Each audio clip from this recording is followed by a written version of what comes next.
মাননীয় প্রধান অতিথি ব্রিগেডিয়ার জেনারেল অর্থ মন্ত্রণালয়ের ইআরডি কর্তৃক আয়োজিত customs and port management prospects problems and way forward workshop অনুষ্ঠিত হয়েছে।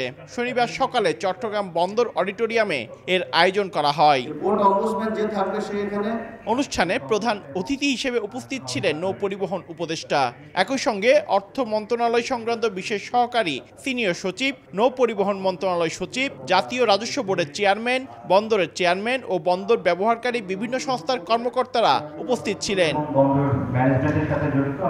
এ সময় বন্দর সংশ্লিষ্টরা বছরের পর বছর ধরে পড়ে থাকা নিলামযোগ্য কন্টেইনারের স্তূপ, বন্দরের সক্ষমতা, অফডক সহ নানা সমস্যার কথা তুলে ধরেন।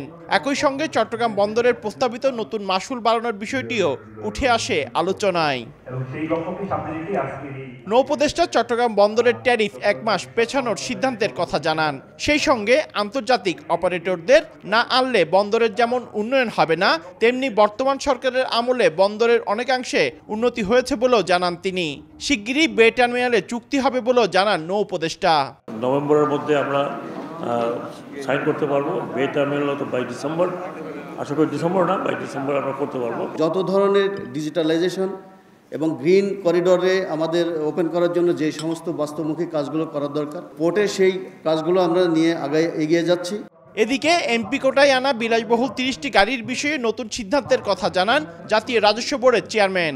নিলাম করলে দাম উঠে খুব অল্প, আবার সরকারকে দাম দিয়ে এসব গাড়ি কিনতে হয় উল্লেখ করে তিনি বলেন, 30টি গাড়ি সরকারের পরিবহন পুলকে দেওয়ার সিদ্ধান্ত নেওয়া হয়েছে। আমরা ন্যাশনাল ইন্টারেস্ট চিন্তা করে আমরা এই গাড়িগুলো সরকারের পরিবহন পুলকে দিয়ে দেওয়ার সিদ্ধান্ত নিয়েছি। 30টা গাড়ি সিদ্ধান্ত হয়ে গেছে। চট্টগ্রাম বন্দরের বিভিন্ন ইয়ার্ডে কন্টেইনারের ধারণ ক্ষমতা 59,000। পার্থপ্রতিম বিশ্বাস, সময় সংবাদ, চট্টগ্রাম।